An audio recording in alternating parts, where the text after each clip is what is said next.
อันนี้เป็นเจดีย์ที่อยู่วัดที่มาประชุมกันนะครับเจดีย์วัดเป็นเจดีย์ที่สวยงามทรงบ่ใหญ่แต่ว่ากะสิเด็กเขามากราบเพิ่นเมื่อเขาไปง่ายสิกราบทั้งนอกก็ได้ดอกพ่อแม่ครูอาจารย์สิ่งศิษย์ทั้งหลายเพิ่นก็อยู่นี่ล่ะ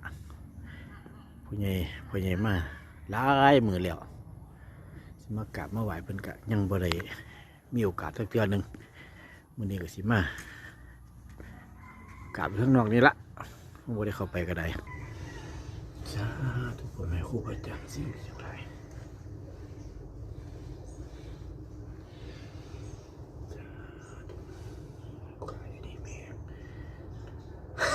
เฮ้ย